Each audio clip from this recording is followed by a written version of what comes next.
একদিকে Asian cup, অন্যদিকে ব্রাজিলের মতো বিশ্বমানের দলের বিপক্ষে খেলার হাতছানি। এশিয়ান কাপে বাংলাদেশের অংশগ্রহণ নিশ্চিত। কাছাকাছি সময়ে ব্রাজিল থেকে প্রস্তাব পাওয়া ম্যাচ কি খেলতে পারবে হামজারা? সেই প্রশ্ন এখন ঘুরপাক খাচ্ছে বাংলার ফুটবল প্রেমীদের মনে। সমর্থকদের জন্য সুখবর, এশিয়ান কাপ 4 অক্টোবর শেষ হওয়ার কথা থাকলেও তা শেষ হচ্ছে 3 অক্টোবর। ফলে অতিরিক্ত একদিন সময় পাচ্ছে বাংলাদেশ।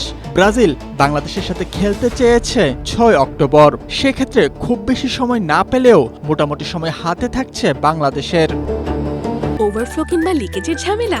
ঠিক এই সমস্যার সমাধানে এসেছে স্মাইল বেবি ডায়াপার। এর সুপার অ্যাবজর্পশন টেকনোলজি এখন দেয় 30% বেশি শোষণ ক্ষমতা।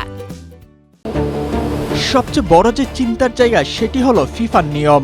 সেখানে বলা আছে সেপ্টেম্বর অক্টোবর উইন্ডোতে 4 ম্যাচের বেশি খেলার সুযোগ নেই। ব্রাজিলের সাথে বাংলাদেশ খেললে সেটি হবে 5ম ম্যাচ।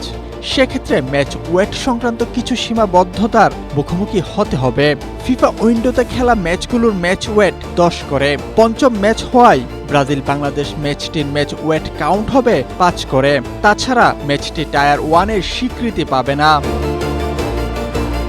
ব্রাজিলের প্রস্তাবে বাফুফে রাজি হবে কিনা সেটি ভিন্ন বিষয়, কারণ এখানে জড়িত থাকে অনেক বিষয়। তবে এশিয়ান কাপ খেলেও ব্রাজিলের সাথে বাংলাদেশের ম্যাচ খেলা সম্ভব, তবে সেক্ষেত্রে পার করতে হবে নানা জটিলতা।